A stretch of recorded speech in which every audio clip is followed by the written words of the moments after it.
Welcome, ladies and gentlemen of the internet, to episode number 211 of Gaming the Industry. My name is Shank. For some reason, OBS doesn't want to behave and refuses to display any internet or literally anything in window capture. So I'm doing some super ghetto display capture where I'm just splicing this much of my screen. And that's how it's gonna go, I guess. Of course, I'm not alone. We have a pretty big show today. There's a lot of really cool news to talk about, but I'm joined by the intrepid. But I had to follow the theme set. I um I just realized I'm out of water. Okay. In a while. She'll get here eventually. I don't know if you can see my screen. I don't know if you're following my version of the stream or what you have up on yours because I'm not following your version of the stream. But I have this amazing response from CCP Falcon, who's the senior community manager for EVE Online. Hey kiddo, can you give me some water, please? Thanks, love. Got it. Appreciate it. God. Appreciate it. God. She's busy playing Undertale, so yeah. So it's a Reddit post on the official Eve Reddit, which is it is a screen cap of a response he put in the Eve forums, and I'll talk a little bit about why this response exists. But I feel like I should explain what people are seeing if they're watching my version of the stream. It's a response to a question of whether or not the recent changes to EVE Online is basically like a reset Do you have the of link? EVE. Yeah, Yeah, put it in the docs. I do. I just have more real estate than I'm used to. All right, I just kind of randomly threw it in the doc. Just randomly. Okay. His response is no. Wiping out almost 17 years of player history would be the stupidest thing ever. There's no plan to reset Eve. Thread closed. I feel so bad for Paul right now. He is just dealing with like the worst crap right now. Speaking of dealing with the worst crap right now, Brian should be here, but he's having Yep. audio issues. Yep. In fact, I'm going to ask Noelle whether she thinks he's actually here or not when she gets Is she? back up here. Oh, she's getting you water. She's getting me water. She's being a good Right. kid. Yeah. But he's working to get his audio working, you guys, and he'll join us as soon as that happens. But his Japanese is improving because Shank hasn't been teaching him lately. So there's that. There's that. Yeah. Yeah. I was expecting some faux Japanese there, and there wasn't any, and I'm kind of taken aback at that now. Reminder, guys, we are going to be announcing TajuCon details on the morrow. Stay Yep. tuned. We're looking to get not CCP as a special guest. Yep. I feel like some of these are from last week. They were. We didn't change this at all, did we? Nope. Okay. Also, reminder, guys, myself, Brian, Pete, and Shank are extremely excited to announce that the tryouts for the Tachi Balls Esports League are now officially open. You can DM any one of those guys on Twitter, or maybe DM AMD about this. I don't know. What if somebody did like DM AMD, like Bradford said to DM you guys about the Tachi Balls Esports League? Wow. Screenshot, guys. Screenshot, and maybe I'll gift you a game on Steam. Just note, there's no actual game I'm gifting you on Steam. Thank you, kiddo. Do you think Brian's audio is working right now? No, Okay. Why do you think that? his audio hasn't been working for a while. And he sucks at repairing it.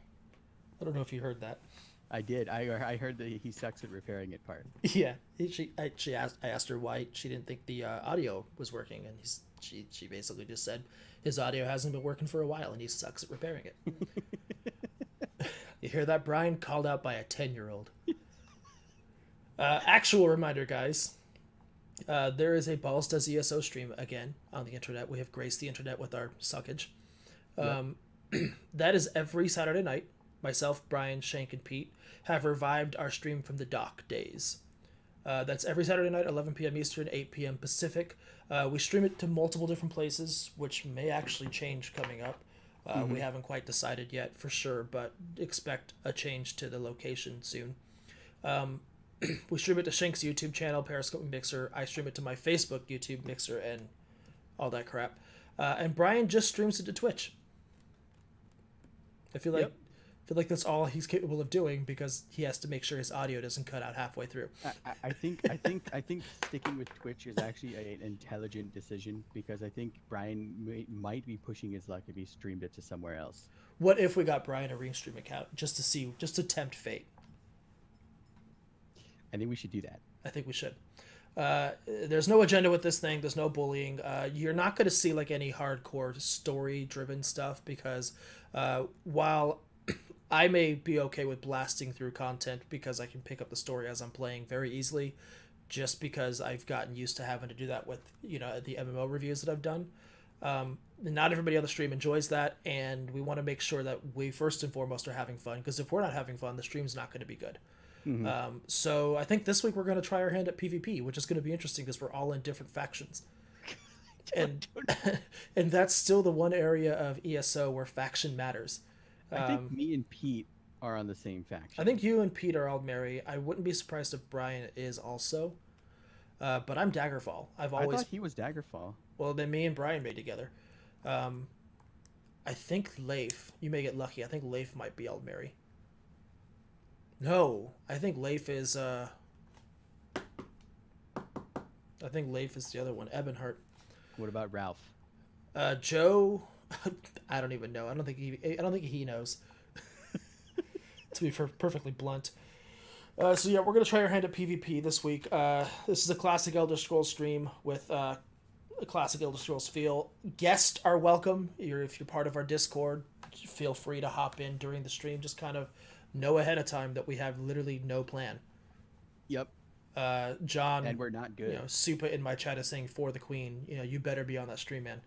Remember, guys, with the Cytex X52 Pro Fly Sticks, you can Ballsta's MMORPG. You'll have so much control. That'll make more sense later on. Okay, real quick, Inter in my chat is saying his Templar is Aldmeri. Okay, so I might be, me and maybe Brian will be the outnumbered people here. And I'm just going to point out, Supa said for the queen, so I'm assuming he's Aldmeri. Hell yeah, Supa. Good. My Templar, the one I first started playing back when ESO launched, is Aldmeri as well, because we all went Aldmeri, because at the time there was no Tamriel Unlimited, or Tamriel, whatever it's called, one Tamriel. But my Necromancer, which is the class I really want to keep playing, is Daggerfall, because that's the class I played all through the beta. That's the faction I played all through the beta and wanted to play when we were all in the dark days and got overruled. Speaking of getting overruled, Intel is shaking in its boots because of Ryzen, not so much Navi, but we'll get into that. And we've got a big announcement that if you've been following Twitter, you already know. But hey, we're gonna announce it here anyways because it's kind of huge. It's not so small. It's not so small. It's not so small. Like the text on your brand new monitor, you bitch piece of crap. So what I did to make this legible is I'm scaling it in Chrome. So like the monitor itself, like the desktop is still 100%, but in Chrome itself I have it set to 125 because I'm diabetic and I probably have eye issues now. but dim pixels though. So Shank, what have you been playing, man? So I have been playing basically ESO unsurprisingly. I hit level 30 I think yesterday. Yeah, congrats, man. Yeah, so that was cool.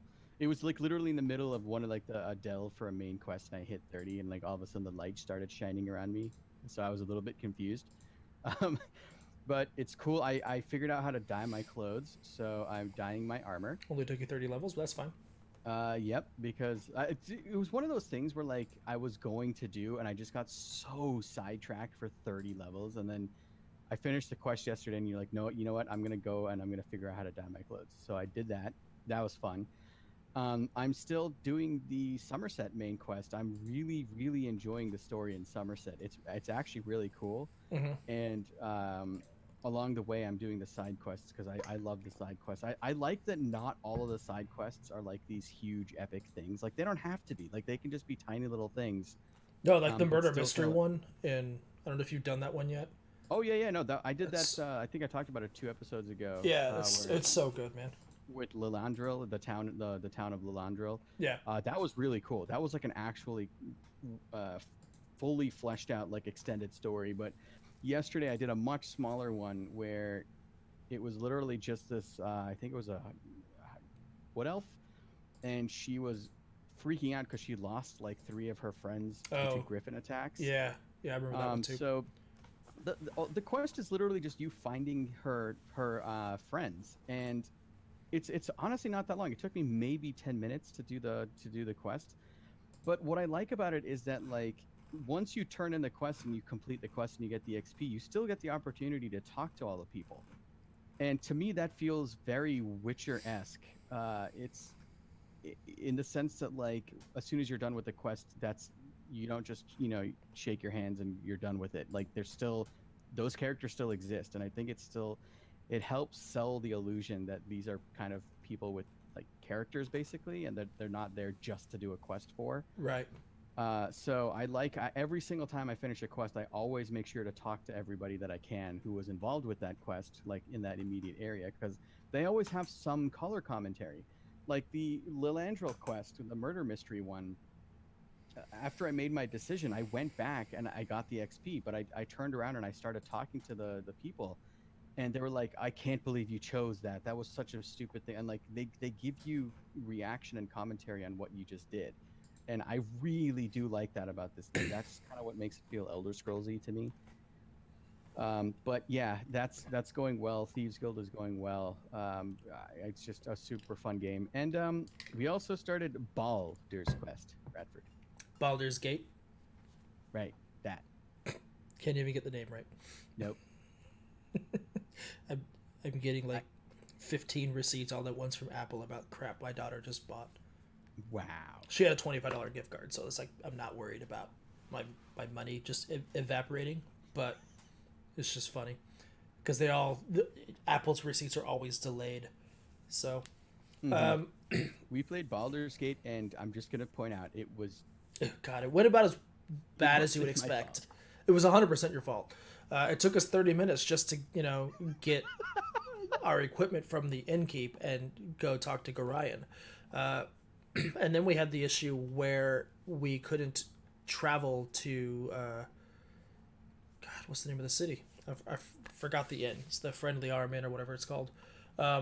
Because of the fact that we couldn't figure out who initiated the travel. So that is something I hope we do more often. I don't think we have a set night for it, but that's something I hope we continue to do, because we always been talking about reviving Balls Does D&D, but there hasn't been a good way to do it. This is a good way to do it. Baldur's Gate 2. Maybe we eventually play Icewind Dale. We could probably also talk about Pillars of Eternity. If we all own Tyranny or Divinity Original Sin, either one or two. Either one or two. I mean, either one works. Those would be really great because it's very much the same kind of emergent gameplay where it doesn't hold your hand. I mean, think about it. We didn't have quest markers. We didn't have NPCs showing us where to go. We had to. We knew where to go because I've played the game before, but as we get no idea what I was doing. As we get deeper and deeper into this quest, it's gonna be a lot of just guesswork as we figure our way around, just like it is if we're playing a regular game of D&D and there's an actual DM sitting there. It'll be interesting. I want to play it more. I can't wait to play it more. We'll just have to figure out a good night for all of us to play. We can do it up to 6 people. So if there's 2 other people who want to join us, there you go. You can have fun with us, I guess. I couldn't figure out how to talk to people. Yeah, I told you to right click. That was my mistake. But I think the first time you right clicked and it didn't work, maybe you would just not right click anybody else, and you didn't. And then it was so on brand for us because when we got that in after I literally took away your talking privileges. I went into the game settings and made it so you couldn't talk to people. You couldn't initiate dialogue. People could talk to you, but you couldn't initiate it yourself to prevent this from happening. And then we get in the thing, and Brian steals something right away, and we have the entire inn turn on us. We have to literally just reload the game right then and there. Yeah, if you can think of something that went wrong, it did within that first 30 minutes. Like, even for us, that was bad. Well, we're forgetting the fact that we spent 30 minutes trying to figure out why Pete wasn't even able to see our game, only to realize he needed a whole new separate version. Pete had to spend an extra $15 just to play this game with us.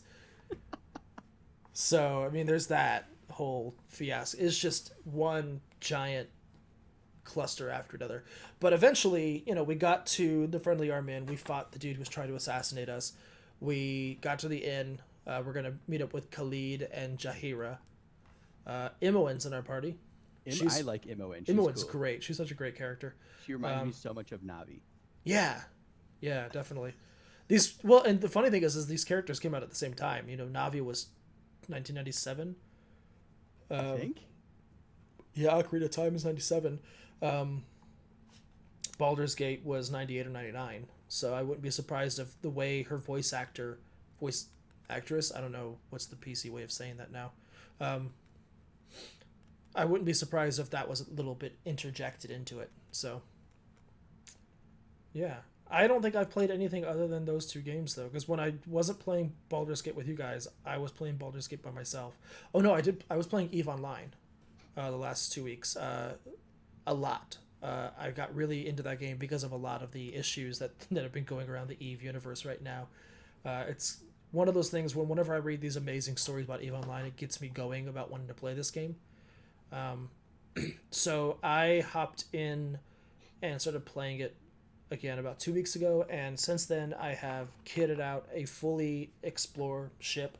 Like, it's not meant to do combat at all, though I can defend myself if I need to. I've got about 15 drones on board my ship, but I built up my cloaking so I can actually cloak while warped. I can warp while cloaking, I should say, which is huge for, especially like what the new changes they're doing to nullsec, where unless you want to be seen in local chat, you won't be, and it's going to make cloaked players so much stronger as a result of that, which I'll go into a little bit more detail about that later. The thing that I'm kind of realizing, though, is I kind of know how to play EVE Online. I understand the mechanics to get around, to fight, stuff like that, but I'm going through the agency tutorials for like exploration to do things like data capturing, relic capturing, stuff like that, and I'm kind of seeing why there is a player retention issue, because those tutorials are probably some of the worst presented in any game I've played, any MMO I've played specifically. EVE Online has like this notorious reputation for relying so heavily on the community to teach other people how to play. But the problem with that is when you have players that don't want to talk to somebody or are afraid of asking the stupid question so that they don't ask the question, that's why people leave. One of the things that they really need to focus on, one of the things I know they're focusing on, just based on my conversations with them in March when I was at EVE Amsterdam, was they understand there are issues with these tutorials and stuff, and people need to be able to play these and understand what's going on better. And so they're working on it. And I will say the UI has gotten a bit easier to read if you are a newer player. But man, like I said, even as someone who knows how to play EVE, I was lost at many points during these data collection tutorials that I was doing. So how lost would I be? You'd be playing ESO within like 2 minutes. And a minute 30 of that would be you just launching ESO and waiting for the character Load screen. screen. Yeah. So yeah, it's a lot of fun though. Like I'm really enjoying EVE Online again. But again, I think a lot of it simply can be credited to the fact that EVE Online is basically on fire right now. Like New Eden is going through some massive overhauls, and the established player base is not happy. So yeah, have you done anything besides ESO and Baldur's Gate? No. I have a comment here. Interesting. Bradford's reaction to the accidental death of 2 NPCs was priceless. Yes, I'm so happy. If you haven't seen it, go to Brian's YouTube channel, Brian the Witcher, and watch just the smash cut of all of the issues that we had that night. It so perfectly encapsulates what went wrong. It is a concentration of arguably us at our worst. Like that was just legitimately I cannot think of a time when I have inadvertently caused that much disarray. I think in a group setting like that, I can't think of one either, but I was also on the receiving end of a few Molotovs back when we played Dying Light, so I have seen you cause that much disarray in the past. But as a collective, no, you have not. That's true because I threw Molotovs at you. I then tanked all those spiders and then pieced out of that dungeon in the You Paradise. didn't tank anything. You Aggroed them. My you bad. kited all the spiders to me and then left. God dang it. Dude, I'm sorry. When it comes to games when I panic, like I'm actually quite like calm and collected in real life when like a real crisis happens, but like for some reason when it comes to games, I snap.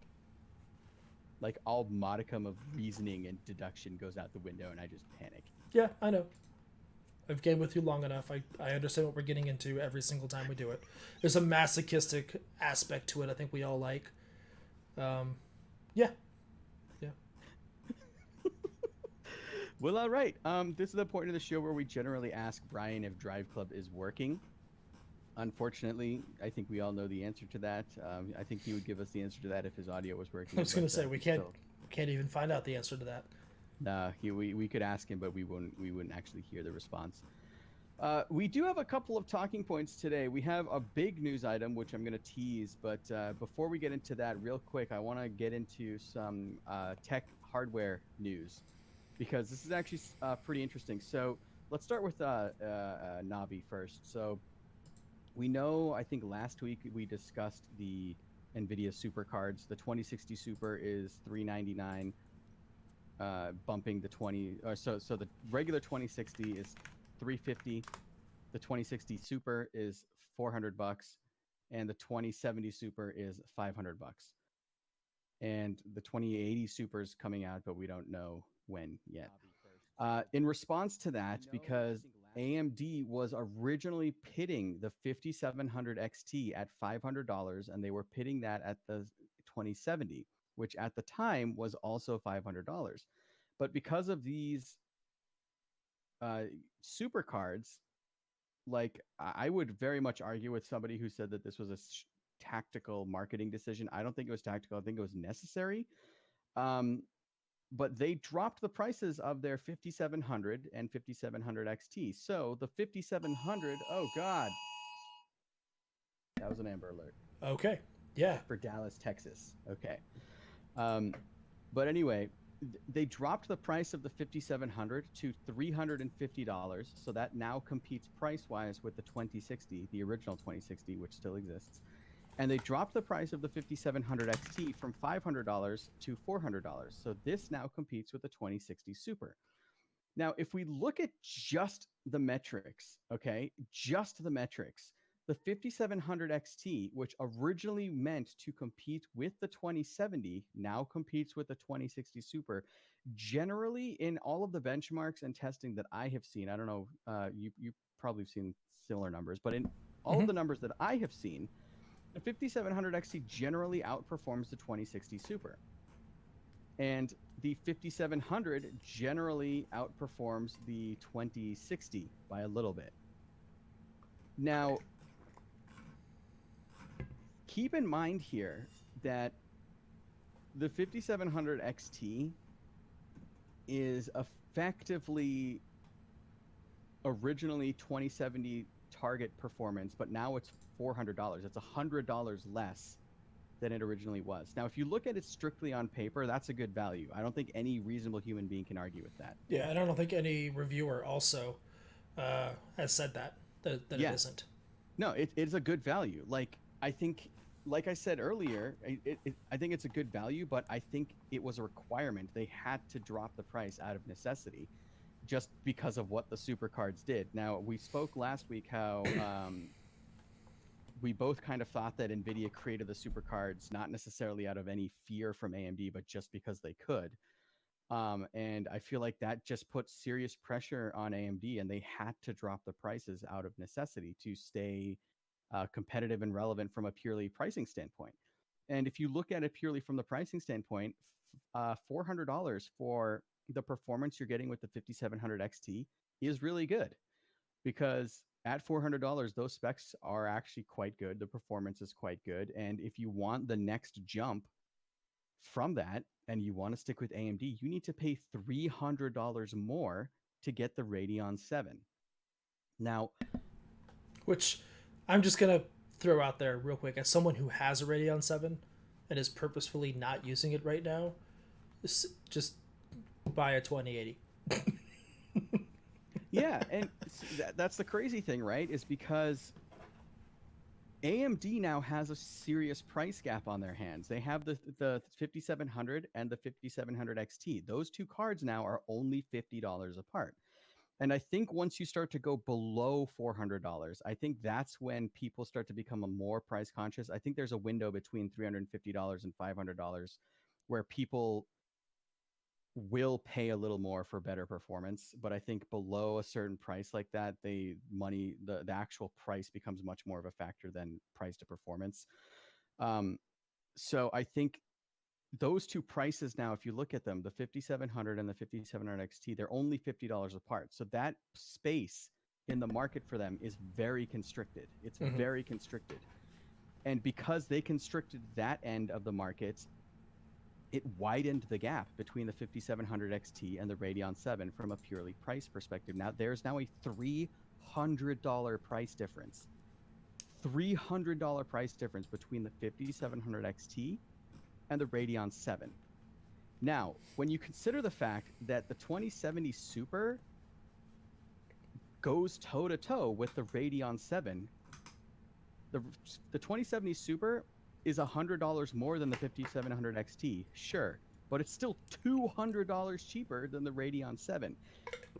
In my opinion, the Radeon 7 has no reason to exist anymore. Because if you want a really good value card, and by value I mean like price to performance, you have the 5700 XT. That is like, nobody can argue that that's a good value for what it is. So I have to ask, who in their right mind would buy? I think you just misspoke. That the 5700 XT is not a good value for what it is. You said nobody could argue that it is a good value. What, the 5700 XT? I think it's a good value. $400. Yeah, but the way you said that just made it sound as though you were basically saying it's not a good value.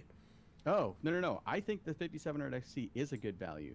And because of how good the 5700 XT is now with its new price, and the fact that you could effectively get 2070 Radeon 7 level performance for $500 now in the 2070 Super, I don't see a reason for the Radeon 7 to exist anymore. Like, I think AMD is now their own competitor in that space, just because of how they've positioned these cards and how NVIDIA has kind of forced them to position these cards.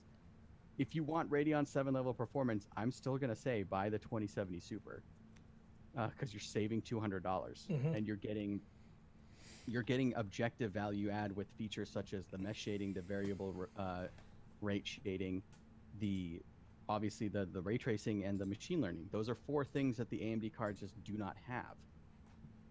Even the 2060, the base 2060 at $350, it has those things. So at $350, NVIDIA is giving you that stuff, but the $700 Radeon 7 is, frankly, it's missing all that. So I would tell consumers, if people asked me, I would tell them not to buy the Radeon 7 and perhaps consider the 2070 Super, because purely they're saving $200, and that's not an insignificant amount of money. Yeah, it's definitely not. So yeah, I mean, it's the question that I have is, where is AMD going to go from here? And I think that's a genuine question to ask, because they were effectively forced to do this price cut, which in the end benefits consumers. I'm not trying to negate that at all or undercut that. And real quick, I'm going to interject. Supa in my chat is basically saying he thinks NVIDIA gets away with their prices because of all the other things besides raw performance day one drivers. Is something AMD rarely does. That's not actually 100% true anymore. AMD's driver support is one of the things I hailed in terms of like game drivers. Now one of their drivers broke multi-monitor support on the Radeon 7, which is why I'm not using it anymore. And it was But broken on their Navi release too. yeah, it totally was. Their driver support since then has gotten worse. But they are, in terms of like day one drivers and game drivers, they have gotten so much better at pushing those drivers when these games launch. So they're not like as far behind Nvidia as they used to be. So I don't think that right there is as much a value add for Nvidia anymore. I think Nvidia gets away with their prices because they can. I agree with that. Yeah, because they can. I mean, they're first of all, think about it. They're the only company. They're one of two companies right now that have this ray tracing technology, and there's no precedent for how that should be priced. So they can price it at whatever they want. Mm-hmm. And more importantly, they're commanding the market, so they can that gives them even more incentive. They can just price it however the hell they want, and they know people will buy it. I mean, I advised people when people ask me, should I buy a 28 or 2080 Ti, I will lay it out for them and I will tell them that for me, it is worth it, but I'm not most people. And for most people, I would say it's probably not a good value. Just from a price performance standpoint, it isn't. But the reason I bring up this question, what's next for AMD, is because this is the quickest NVIDIA has come out with a refresh. Typically, they do in recent generations, they have created these refreshes. And this is the fastest they've come up with a refresh. Less than a year out from their initial launch, they have a refresh. And that refresh is a genuine upgrade. I don't think anybody can deny that because they have made serious optimizations in their supply chain for sure. And that ray tracing and those next generation features legitimately got better and faster with these refreshes. Mm-hmm. So think about this. NVIDIA now, before AMD is even out of the gate with their Navi stuff, they now have effectively 2 iterations to learn from. AMD does not have any of this. So where do they go next? Because right now, yes, the XT is a phenomenal value. If you want it, go buy it. I can't say that I can't look you in the face and tell you not to buy it because it's a good value. But you have to look ahead when you buy these things because $400 is not a small chunk of change. That's a lot of money for a lot of people. That's a lot of money for a graphics card. They might have this graphics card for years. And when you consider the fact that you have one company that has 2 iterations of this next generation technology and it has tangibly improved over those iterations, and just that's just how it's going to work. They're going to get better and better. And the other company has no learnings to fall back on. So how can, where are they going to go? Looking ahead, we know that us in the industry, that's when I say we, this ray tracing is the next step in rendering, in real-time rendering. When one of the companies has 2 iterations to learn on, their next generation of graphics cards in about 18 months' time is going to have all of those learnings integrated into it. So it's going to be a huge, I'm postulating here, but it's going to be a big leap forward, and it's going to have all of their learnings, technologies, and optimizations implemented with that new graphics card generation. AMD has no such learnings to go off of. They're going to have to basically do this brand new if their rumored Navi 20 actually comes to fruition. They're going to have to do that brand new with no real learnings. And at that point in time, we're going to have multiple games. Like I mentioned last week, more and more high profile games are going to be shipping with ray tracing support in them. Call of Duty, I said, that is as mainstream as you can get. That's getting ray tracing, guys. So if there's any indication that this is becoming more and more normalized, Call of Duty is getting ray tracing. So I think that's a question that needs to be considered, is where is AMD going to go from here? Because sure, they might have, I think dodged a bullet's not necessarily the right metaphor here, but they were able to respond in a way that still gave them favorable results with lowering the prices of these Navi cards. But I think that's something they can only pull once, and they could only pull it at this time. I don't think they can pull that in the future when these kinds of technologies have become much more normalized and they're just used everywhere. I really think, I genuinely want to know, what is AMD going to go from here? Because they keep talking about ray tracing, but their competition has had 2 iterations of it already now. So I think it's a real question to ask, and I think it should factor into when you buy a GPU or you're considering buying a GPU. I think that's something that you should consider because it's your hard-earned money. So that's the Navi piece. I don't know if you have any thoughts on that, Bradford. Yeah, I was gonna say, you know, if it was maybe 6-7 months ago, and you were buying a GPU, yeah, at the time there were only like one ray traced games. Yeah. So I can understand, you know, if you decided you didn't want to buy anything with ray tracing simply because it felt like you're paying a premium. Which you were. You totally were. At this point, though, since this has happened, we've seen more games leveraging ray tracing. We've seen more games leveraging it in ways that, you know, other games aren't anymore. We saw it with Global Illumination Ray Traced, you know, whatever it was really called in Metro Exodus. We're seeing how it's being used in Control, if you've watched any of those videos, which that right there to me is poster child why I'm happy I have this 2070, because I know it's not going to run killer app. Yeah, I know it's not going to run super great on this 2070, but I can't wait to play it on this thing. We know it's going to happen in Call of Duty, like you mentioned. So, Watch Dogs Legions next year. Watch Dogs Legion. I mean, those are there are so many games that are using it now. The consoles are also talking about ray tracing. We don't know what kind of ray tracing, but they're talking about it. So it's one of those things where AMD just can't ignore it anymore. And obviously they're not, because they're the silicon that's going to be in the consoles.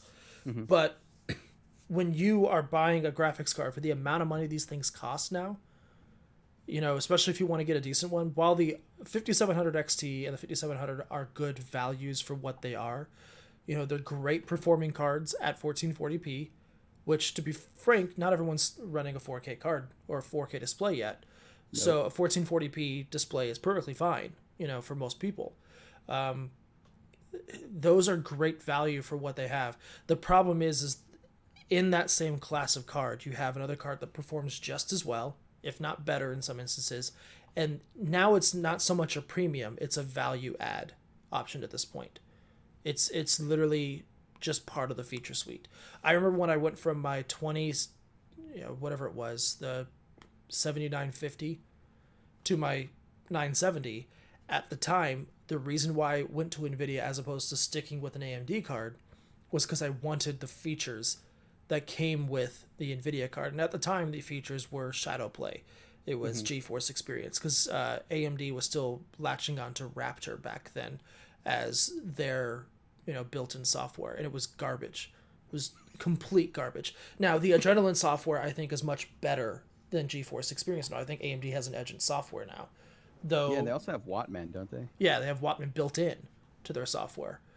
So to me, they've taken definite steps in that direction. I said as much in my Radeon 7 piece, but I wouldn't tell you to go buy Radeon. I just told you not to buy a Radeon 7. Yeah. 10 minutes ago. There's a reason for that. It's because at this point, ray tracing's here. It's a lot more viable and a lot more mainstream than it was when NVIDIA showcased it for the first time last year. And that has to factor into your decision. And right now, AMD just doesn't have an answer to that. So if you are on a very tight budget, $400 is your absolute maximum to pay on a graphics card. The XT is a good deal. It's a great value, superb value, because considering the next available GPU for that same performance is $100 more now. But if you are looking to future-proof, well, sorry, let me cut in real quick. It's not same performance anymore because it's a super. So you are paying more money, but you are getting better performance. That's true. You're right. But again, if that's your absolute cutoff point, I have to spend $400 or less on a GPU. The XT is a perfect value. It's go buy that. Don't buy the one that people were reviewing. Buy an aftermarket card because the freaking blower on it. Yeah, like Supa, if you're going to do a complete rebuild on your computer, you're still rocking a Vishera CPU and a GTX 970. My buddy Joe in the next room, he's running a Vishera CPU, an 8-core 8350 CPU, and an RTX or RX 580, excuse me. He's going to have to upgrade at some point too, considering... Yeah, so I mean, I'm gonna recommend him get Ryzen, which we'll talk about in a second, and I'm gonna recommend him to get at least a 2070. or a 2070 Super at least. Hell, I probably just haven't used the 2070 that's in my computer at some point. So, yeah, I don't think you can not factor those things into these buying decisions anymore. You have to. Just because this is such a massive component in your computer that hopefully you're not like Shank and you're buying a new GPU every single year. Not every single year. Yeah, you have. No, every other dude. You didn't buy one last year. You're right. You're right. You No, didn't buy. I bought one in 2017. Actually, okay, yeah, Yeah, 18 you months, did. whatever. Shut up. Yeah. But I'm not buying one this year, you guys. You're right. You're not. You are attempting to water cool, not get the correct parts, get the correct parts, and then realize what you bought is not enough. Yeah, no. It's not. I didn't buy the incorrect parts. I just didn't buy the sufficient parts. There you go. There you go. So, Because it's still cool, that just not efficiently. well, you also had to wait on extra parts that you didn't have. Yes, because I ordered them after the fact. Yeah. So there you go. Anyways, let's move on to the Ryzen CPUs because I think that is the more compelling AMD buy. So by real a lot. quick.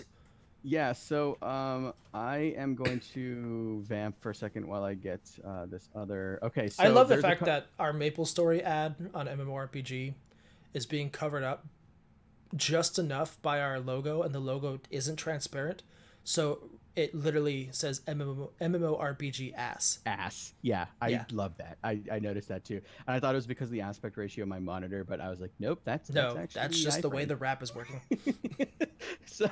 so actually, let me start with the less powered one first. So AMD released their Ryzen and Navi on the same day, which I hope they never do that again because I feel really bad for the reviewers. Like, it's just a lot of work. So Gamers Nexus reviewed a whole bunch of them. I'm going to be talking about their website for the 3600, and then I'm going to jump over to MMORPG to talk about the 3700X and the R9 3900X. So the net I'm going to say is these are all great GPUs. I think I must have read and watched like as many reviews as I possibly could, and the overall conclusion is that Ryzen 3000 series are great CPUs. Now, interestingly, Ryzen, when it first launched, I was actually looking forward to it because they seemed like it was really good. But when they released, their performance wasn't as good. It was good, but it wasn't as good as I wanted it to be in the gaming piece. I waited for Ryzen 2. Ryzen 2 was basically just the Zen Plus, so it was a optimization of the Zen architecture, and it was a slight improvement on the gaming and still kicking ass everywhere else. Now Ryzen 3000 is based off of Zen 2, so this is a new node. This is built off of 7 nanometer. I'm just going to point out Intel is having troubles just getting onto 10 nanometer, so that's that. I mean, that's actually a pretty big deal. Basically because the Ryzen chips are using less power. They just need less power. And I have not been able to say that less power and AMD in the same sentence in years, but it's true here. Ryzen 3000 seems like a strong suite of CPUs because they are close enough now to Intel in gaming where if all you want to do is gaming, then yes, the 9900K is still the best CPU for gaming. And that's literally if all you want to do is gaming, fine. But AMD have closed the gap so much that the advantage to Intel, that the advantage that Intel has in that gaming respect has shrunk so much and is completely totally offset by the fact that the AMD CPUs are so good at literally everything else that it is, I mean, I in my opinion now, if you want a new CPU, I'm going to tell you to get a Ryzen. That's I'm just going to be blunt. If you want a CPU, I'm going to tell you to get a Ryzen. The 3600 in particular is actually a really good value. This is a $200 CPU, and I should also point out all of these Ryzen CPUs, like in the past, they're completely unlocked, so you can overclock them, and they all come with Wraith coolers. I believe they all come with Wraith coolers. I think. Yes. Yes, they all come with Wraith coolers, which is Yeah. God, it's so smart they do that, because I hate the fact that Intels don't come. Even the, I get the argument. They used to. Well, they don't anymore. Exactly. Because the idea is if you're overclocking this, you're not using a stock cooler. Yeah. But all of Ryzen's CPUs, those are all unlocked out the gate. And Yeah. they're still doing it because not every single person is going to overclock their CPU. Yeah. Exactly. I don't And overclock my CPUs. So No, you don't overclock your CPU. And the other thing is like these it's just one more thing that they can say that they do for their CPUs that Intel doesn't. Not only are they unlocked, but they come with a cooler. Intel doesn't do that. And their CPUs, most of them cost more. So the 3600 is actually a good mid-ranged CPU, and Gamers Nexus actually concluded that this was a phenomenal CPU if you want to game on. And so this is a hex core 12 thread. All of their CPUs have I think their I think their brand is called SMT, simultaneous multi-threading, which is basically hyper-threading on Intel chips. But every single one of their CPUs are threaded, multi-threaded. And the 3600 is actually a good value because it's $200 and it can overclock to basically hit 3600X performance, which I think is like $70 more or something. I can't remember the exact price, but you can basically overclock it to a more expensive CPU. And it still gives you pretty damn good performance. In their benchmarks, they were talking about, for example, Total War Warhammer 2. This is a huge CPU workout, and they're showing performance that's comparable to the Intel i7 7700K. And even the 9600K, that's really the main competitor for this CPU is the Intel i5 9600K. which is actually what I'm using right now. Yeah, and that's not a bad CPU, but this $200 chip is going blow to blow with it, right? Now, to be fair, the i5 isn't much more expensive, but the fact that it doesn't come with a cooler and it's more expensive, and this one trades blows with it and comes with a cool little RGB cooler that now has Chroma support. Yeah, no, Yeah. it does all of those things. Oh, and it also does productivity better. Exactly. That's the thing. Like you look at these charts and you say, oh, well, the 9600K actually still bests the 3600. Barely, right? Barely. But the 3600 is better at other things. Like your productivity is just better with these Ryzen chips. So this 3600, it's a 6-core 12 thread part. This is actually a good CPU. If you want a good chip on a budget, I would recommend this. It's $200. And then our own Christopher Koch did reviews for MMORPG.com for the Ryzen 3700X and the R9 3900X. Now, I am actually in the middle of building my dad a new PC alongside him. So we are kind of been working the past couple of weeks, slowly collecting parts to build him a new rig because now that he's semi-retired-ish, he's gotten into gaming and he really loves Flight Simulator. So he's been playing a lot of X-Plane, which is not really a game, and it's incredibly CPU heavy. And he's been using my old 3700K for my old build. So we ordered the parts. They're coming in Friday, and I'm excited. I can't wait to build this for him this weekend. And I'm most likely going to be getting him a new GPU for Christmas as well, so he can enjoy the ray tracing in Flight Simulator next year when it comes out. But anyway, 3700X is $329. 3900X is $500. So there's a $170 difference there. The 3700X is 8-core 16 thread. The 3900X is 12-core 24 thread. The 3700X is basically aiming at the 9700K, which I believe is $360 or $370. And it is 8-core, 8 threads. So there is no multi-threading in the i7 variant of this chip. The 3900X is $500, and it's going up against the i9 9900K, which is 8 cores, 16 threads, compared to the Ryzen, which is 12 cores, 24 threads.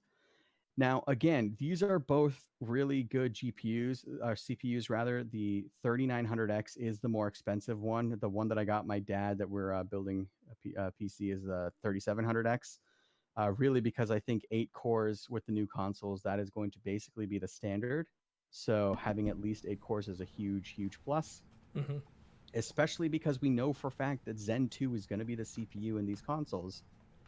I mean, this just is a no-brainer in my opinion, if you have the budget for it.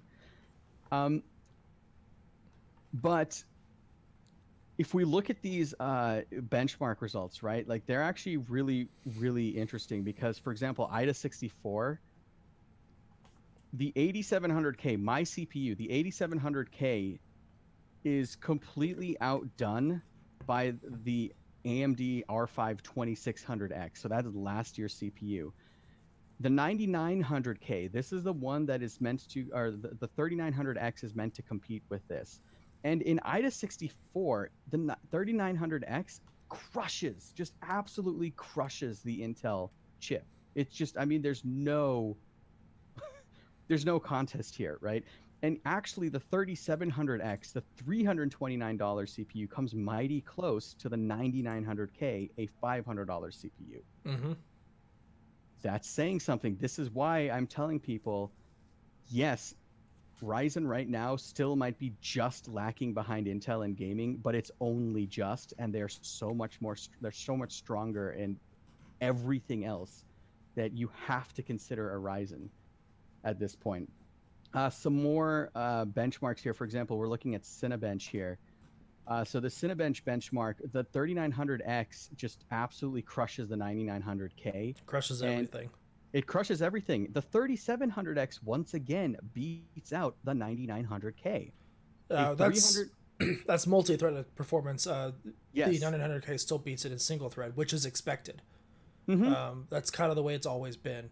The 9900K even beats the 3900X in single threaded performance in this benchmark, but still, it's kind of insane.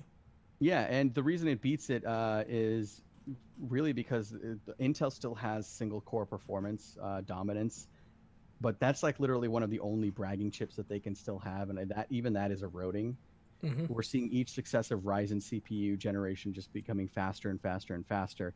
Now, for example, if we're looking at benchmarks here, these are running at 1080p, which, as they should be. Chris knows what he's doing. It's a bottleneck, you guys, in case you're wondering. Yep. Yep. And actually, I didn't even see his test rig. I'm assuming it's a 2080 Ti. Yeah, 2080 Ti. Test rig is Gigabyte X570 Aorus for the Ryzen.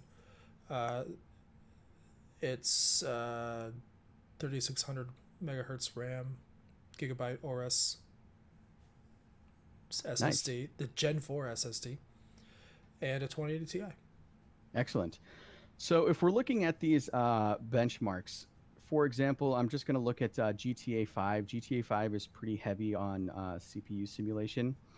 So let's look at for example, where am I looking at? The 8700K, this dark orange. It's getting an average of about 118 FPS. Which, as someone who gamed on one of those until I broke it, that seems about right.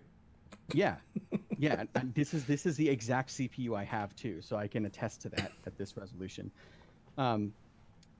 But look at what the 3700X is doing there. So this is the dark blue, right? So it's doing about 112. So it's not that far off really from the 8700K. Again, it's within spitting distance, right? 6 frames per second when you're over 100 FPS. Remember, frame rate does not scale linearly. 6 frames at such a high frame rate is a smaller percentage difference than if it was at a lower frame rate. Well, So 3700X, or you said 3600. That's not on here. No, I said I meant 3700X. Yeah, that's 112. Yeah, that's only 2 112 frames compared to 118 to the Intel. I'm looking at the wrong bar. You said dark orange, and instead of just looking down at the graph to tell me what it is, I was looking at 114. Well, I was looking at the 3900X. Yeah. So there you go. The 3900X is getting 114 FPS compared to its competitor, the 9900K, which is getting 128 FPS. Objectively, the 9900K here is faster. And generally, when we look at these benchmarks for gaming, the Intel chip, the 9900K, is faster than its AMD 3900X rival. The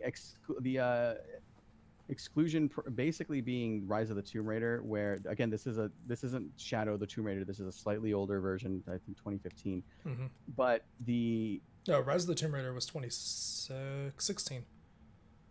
It's not that old. No, not for Xbox. It came out 2015. Okay, I'm gonna look this up. 'Cause Yeah, I don't think it's that old. Uh, but we're looking here, right? The 3900X has Holy 181 balls. FPS. 2015. Yeah, I told you. The 3900X in Tomb Raider gets 181 versus 187 FPS in the 9900K. Again, that's like negligible in my opinion when you're talking about such high frame rates. So when you're talking about gaming, yes, Intel still has a slight edge, but when you're looking at literally everything else, it is no question. There's no question. What AMD lacks slightly in gaming, it more than makes up for in productivity and just general work. And this is before we get into the very real value add that is the X570 platform. This brings with it PCI 4.0, which is genuinely huge. And like, that's a hugely fast, this has huge implications for storage, for example, for PCI 4.0, not necessarily for gaming, in my opinion, but for storage, absolutely. So again, Intel is not on this PCI 4.0. And so what can Intel really claim here? Oh, we still have the out and out fastest gaming CPU. Technically, they're not wrong. But in the context of everything else, it's not really that much of an advantage. I would actually say it's nullified. I think that's fair to say. But yeah, this Intel or the Ryzen 3000 series is very good, and because of this performance, my next CPU, I'm very seriously considering getting the Ryzen, whatever the Zen 2 Plus is going to be, because this looks amazing. I'm extremely happy to see AMD really making Intel sweat in the CPU space, because it's never fun when you just have one player, as expressed by my frustrations in the GPU space. Right. CPU space is a completely different story. You actually have competition here. And for so long, after years of Intel dominance, it's nice to see this. I do like seeing this. It's cool. But that's really it. I mean, the Ryzen is killing it. I think these are great little CPUs. I don't know if you have any thoughts on this. Nope. I'm excited because, eventually I'm gonna probably get myself a better Ryzen CPU for my test bench, because right now I've got just a first gen Ryzen over there. That's my daughter's computer, but I also use it as like my AMD test bench. I'd love to get a second gen Ryzen in there at least to start comparing, if I start doing CPU reviews again. But it's to the point where I've stopped telling people to buy Intel, even though I'm using an Intel CPU right now. I just don't think that the value is there anymore, especially considering most people aren't using their computers just for gaming anymore. And if you want the best CPU for the most applications, it's going to be a Ryzen at this point. Yeah. So, no, I completely 100% agree. So that's Ryzen. Bradford, we have one more item to talk about today. we have two actually. EVE Online. We have two more items to talk about today. EVE Online's is rubbing people the wrong way. We kind of talked about this a little bit last week with the starter packs, where they're literally selling, a pack that has a million skill points on it, and a lot of EVE players felt as though it was, pay to win. They're kind of slipping into the Pearl Abyss, Black Desert Online kind of model. Now, thankfully, they kind of taken out the exploit from that. You can no longer buy it if you've already purchased one on your account. I tested this theory when I wrote this article for MMO last weekend. I bought the thing for $5, then tried to buy another one, and it won't let you. So that's nice. At least you just can't sit there and literally pay to get all of the skill points. The problem is it doesn't quite address the core issue of what they were trying to accomplish with this. By giving all these players skill points, they're trying to entice them into getting out of the little training corvettes and into much bigger, better ships. The problem with that is like I mentioned during the start of the show, the tutorials just aren't there. They're just not where they need to be to help with this retention issue. Then you move on to the fact that these drifter attacks have been going on, and nullsec is getting pissed because at first they were like, it was this nice interesting thing, but now it's more of a chore than anything else to have to log in and protect them from protect their crap from NPCs. It's one thing to do it against a player. You know what you're getting into with player versus player PvP. You know, that was redundant. With PvP type combat and things getting blown up by another player, that's kind of what you signed up for by living in nullsec. You didn't sign up to have your citadel destroyed by drifters. Yeah, by boars. You know, a drifter dreadnought, I believe, for instance, you know, one of the capital ships has more firepower than any ship a player could field. You know, so you're not exactly fighting 1-to-1 here against these NPCs. They stopped briefly last week, I think right around when we did our show. They picked back up the very next day, and the AI had been retooled, so these things are much stronger. And I think right before the show started last week, they had destroyed their first citadel, which admittedly isn't a huge, you know, when you consider we're talking, it is huge. It's a player made structure. It takes a ton of time to make. It's almost $1 billion ISK cost. And it's physically huge. It's physically huge in the game. It's not like they blew up a Keepstar yet. Keepstar is like the big, massive things. This screenshot I showed you of me leaving Jita, that's actually closer to a Keepstar, not a Citadel. Oh, now that I think about it. They haven't destroyed a Keepstar, but I think it's only a matter of time. What's making it even more interesting or worse, depending on your perspective, is what's going on now. They announced this, I think, at the end of last week. It was on the 5th, that because of the Drifter invasions, the communications in nullsec have been just completely overloaded. And as a result, the galactic communications network is bringing down normal communications in nullsec. Now, that's the canon. That's the lore reason for why CCP is doing what they're doing. Effectively, what's going on is whenever you come into a new area of space, you are automatically put into local chat, regardless of whether you want to be in the chat or not. Chat? Yeah, essentially. So you will automatically be seen, regardless of whether you are cloaked or whatnot, through this chat. When it comes to EVE Online and nullsec play, that is one of the major things that players use as reconnaissance. You know, knowing somebody's there because they're in zone chat. Well, when you do wormhole space, you have to opt in to the local chat, so you can be completely hidden. They're effectively moving that style of system over to nullsec. So a lot of the pre-war reconnaissance, pre-battle reconnaissance, a lot of the strategy and ways to gather intelligence about what's going on in nullsec is being taken away by CCP. And it's going to make nullsec just that much more dangerous, because cloaked players literally can just go unseen. Now it's going to require a massive gameplay change. People are pissed about this because it effectively changes the way nullsec has been played for the last decade. It makes it a lot harder to survive in these areas that players have spent literal 17 years is how long this game has been going. Players have spent that long building up their pockets of controlled space to the point where they can live in those pockets of space. And yeah, if they get blown up, that's just part of doing business. But it's not like they're getting ganked every which way they go. They've built up supply routes. They've built up trade with other nullsec factions.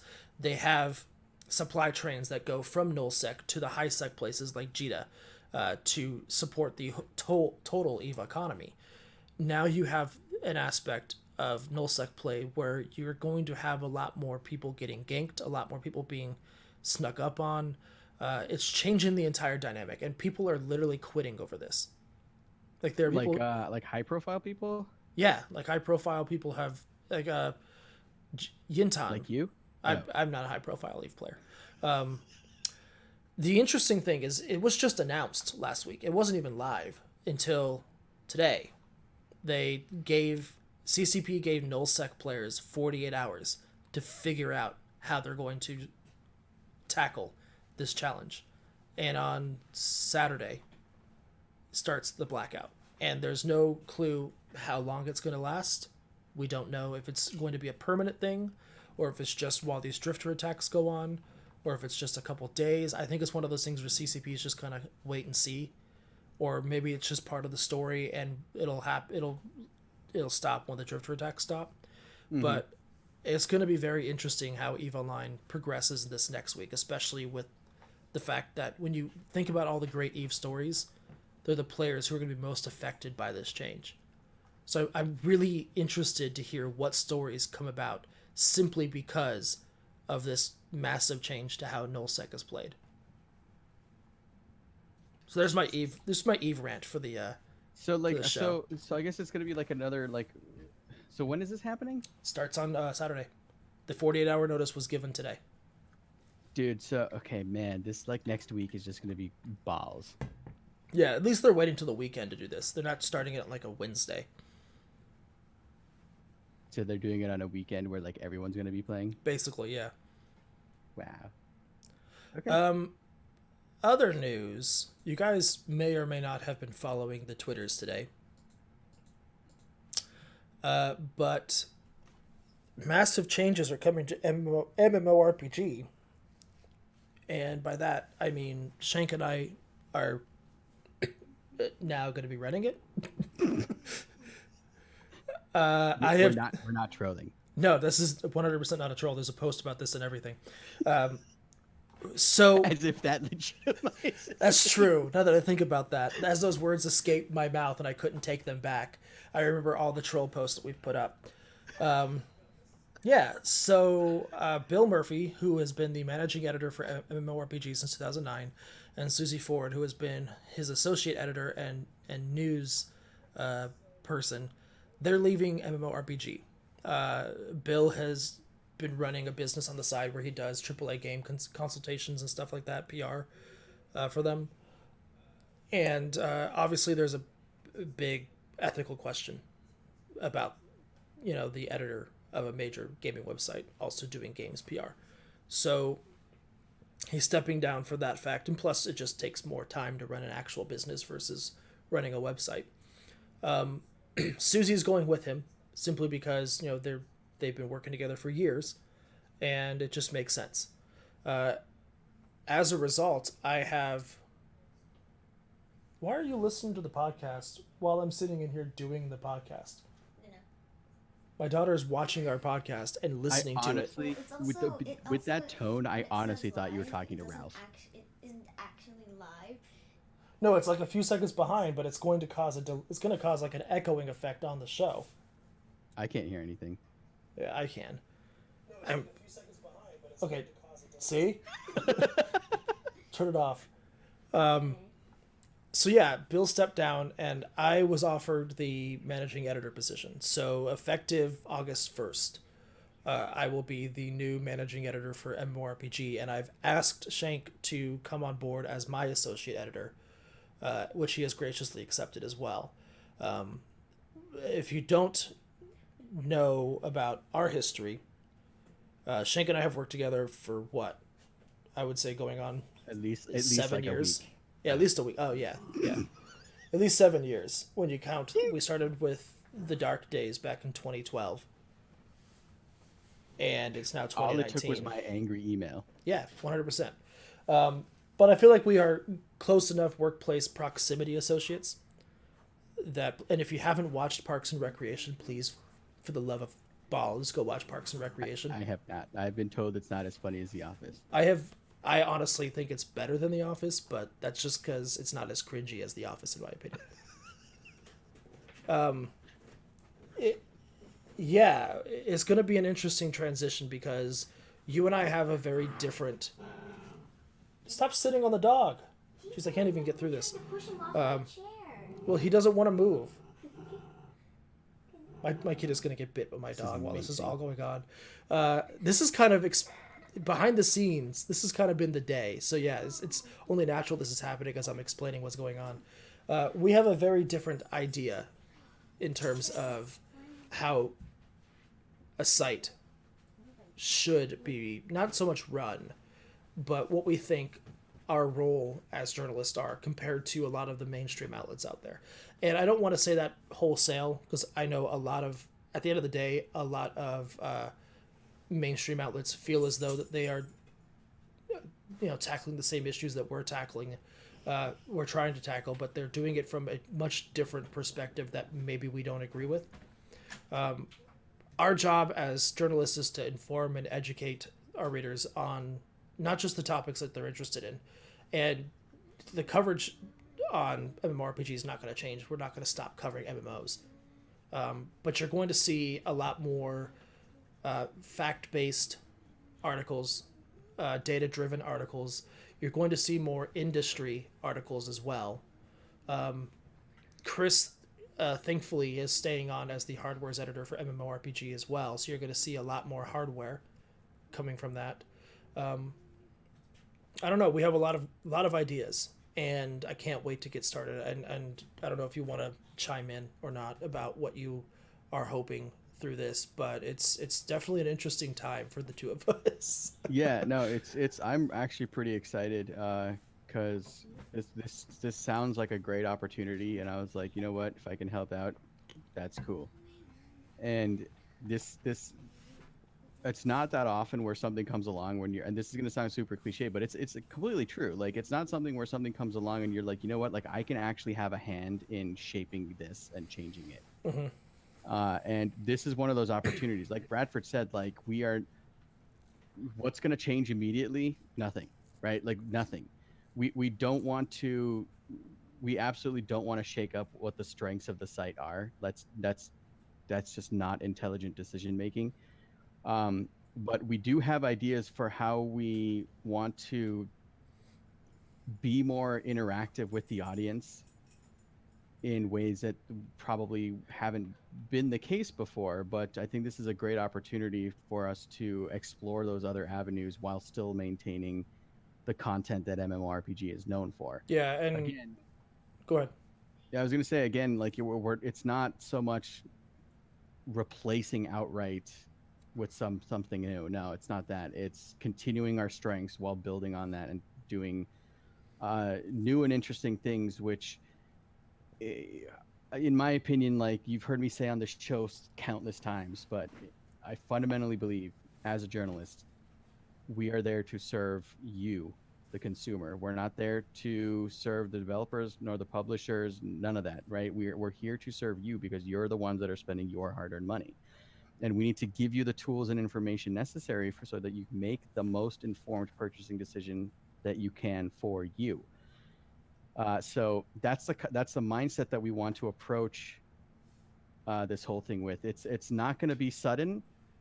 We do not want to. We're not going to just suddenly put a whole bunch of change in there. That's just not how you do things. But slowly over time, you're going to start to see, I guess, the vintage Shank and Bradford flair and touch on how content is presented, how we engage with everybody. I'm pretty excited. And if you're not aware of what that vintage Shank and Bradford touch is, we're going to try to fit at least one South Park reference in every article.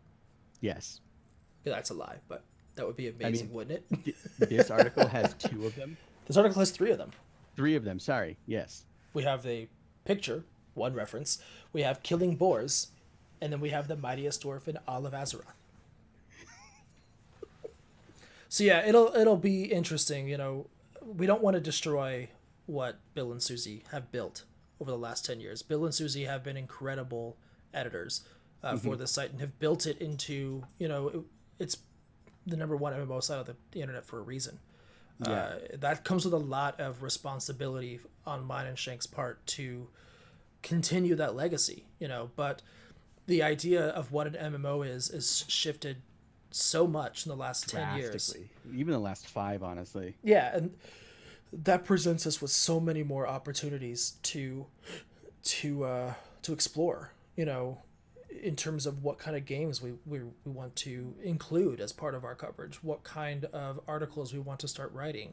And yeah, you know, we're going to write industry type articles as well. We're not going to cover every single little tiny controversy, especially if it doesn't really fit the site. But I want to make sure that, yeah, this is an MMO site first and foremost, but we also are part of the gaming industry. And as a result, we can't ignore what's going on in the industry at large. So yeah, and as one of the larger sites, like, it's incumbent on us that we don't just put on our blinders and only look at MMOs. Yeah. Like, we kind of have a responsibility, you know? So yeah, it'll be interesting to see how it goes. Like I said, we officially start this journey today. Really, now that I think about it, because I've been putting out fires all day, uh, fires that I didn't even start, but I'm getting those emails for. Um, so yeah, we're gonna slowly but surely start taking the reins this month, and then August 1st, throwing us into the wild. So pray for us. Light a candle, whatever you believe in. If you believe in power of prayer, great. If you believe in just going and playing a video game and saying a kind word, great. August 1st, we begin. August 2nd, the site is shut down. Basically, God. What if we actually have a server issue and that happens? How tawdry would that be? Given my day today, given what happened today, I would first ask, where is Brian in proximity to the server? Yeah, right? None of the audio on any of our videos are working. Anyways, so yeah, read this article. It's on the site, Growing MMORPG into the Next Decade. If you've read the site at all in the last 10 years, just make sure you throw a tweet Bill and Susie's way. Thank them for all their hard work, because this was definitely a labor of love on their part, and it's something that we are taking very seriously. And I honestly can't be more excited. Yeah, it's fitting too that today is the day that they also announced the Lord of the Rings MMO again. So it's like all of the stars just aligned perfectly. So yeah, that's always fun. Anyways, you got anything else you want to add? No, this is gonna be fun. We have some behind the scenes plans and vision right now. We're not going to share that. This is not the right place to share it at this time, but just stay tuned to our Twitter accounts because we will slowly but surely we will be sharing out our vision for how we want to guide content and discussion moving forward. So it's going to be really exciting.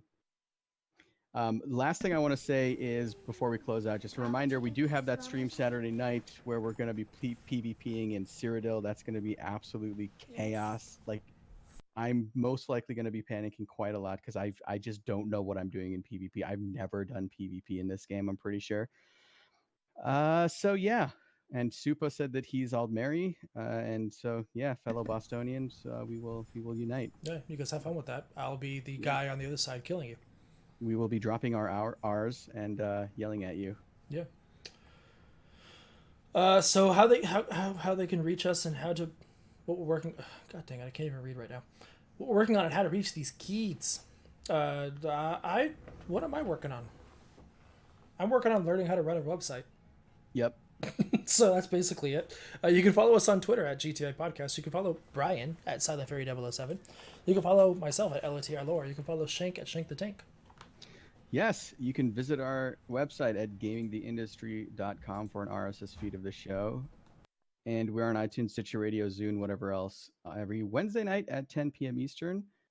Join us every Wednesday night, 10 p.m. Eastern on my Mixer, Periscope, Twitch, and YouTube, and also Bradford's Facebook and stuff. Yeah, Facebook, Mixer, YouTube. I'm just using Restream at this point. Okay. Oh, cool. Okay. Yeah. So both of us are actually streaming, so it should be nice. The on-demand versions of the show will be on my YouTube channel at youtube.com/ShankTHTank. Check out the Gaming the Industry playlist there, and it should be up.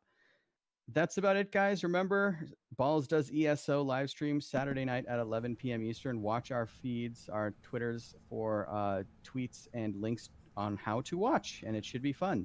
Hope to see you guys there. Let's say our goodbyes. Peace out, guys. Peace out, guys. What's that?